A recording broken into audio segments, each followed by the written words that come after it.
আসসালামু আলাইকুম বন্ধুরা। গরিব ঘরের রাজপুত্র নাটকের ১৫ নম্বর পর্ব দেখে আমাদের সবার চোখ তো একদম কপালে উঠে গেছে। বন্ধুরা, গল্পের মোড় যে এভাবে ঘুরে যাবে সেটা মনে হয় কেউ কল্পনাও করতে পারেনি। আজকের ভিডিওতে আমি আপনাদের জানাবো কেন মেঘলা অনিকের দেওয়া ডিভোর্সের হুমকির মুখেও এতটা শান্ত ছিল, আর কিভাবে বেঈমান রাতুলের ধ্বংসের দিন ঘনিয়ে আসছে। ভিডিওটি একদম শেষ পর্যন্ত দেখুন, কারণ আজকের আপডেটগুলো শুনলে আপনিও চমকে যাবেন। বন্ধুরা, ১৫ নম্বর পর্বে আমরা দেখলাম অনিক কতটা নিচে নামতে পারে। মাঝ রাস্তায় মেঘলাকে অপমান করে সে যখন ডিভোর্সের ভয় দেখাচ্ছিল, মেঘলা তখন শুধু নীরবে তার নিষ্ঠুরতা দেখেছে।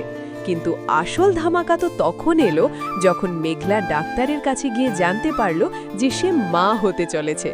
মেঘলা এখন এক কঠিন সিদ্ধান্তের সামনে দাঁড়িয়ে। সে ঠিক করেছে যে অনিক তাকে আর তার ভালোবাসাকে পায়ে ঠেলে বৃষ্টির সাথে ঘর বাঁধতে চেয়েছে, তাকে এই সন্তানের কথা সে জানাবেই না। মেঘলা চায় না তার সন্তান এমন এক বেঈমান মানুষের ছায়ায় বড় হোক। অন্যদিকে বেঈমান রাতুল এখন খুশিতে ডগমগ। সে ভাবছে ৩০০ কোটি টাকার প্রজেক্ট মানেই সে এখন অঢেল সম্পদের মালিক।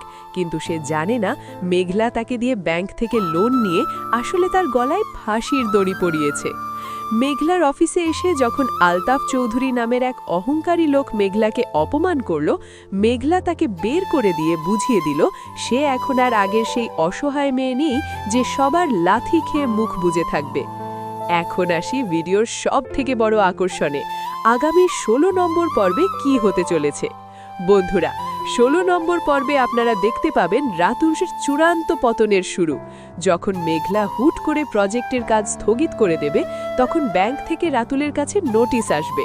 ৩০০ কোটি টাকা শোধ করতে না পারলে রাতুলকে সোজা জেলে যেতে হবে।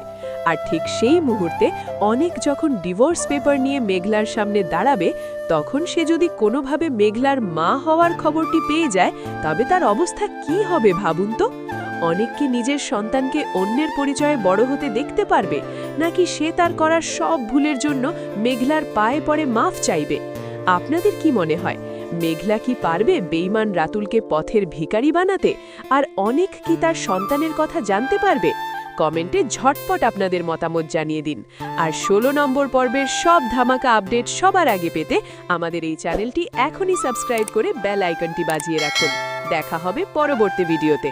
আল্লাহ হাফিজ।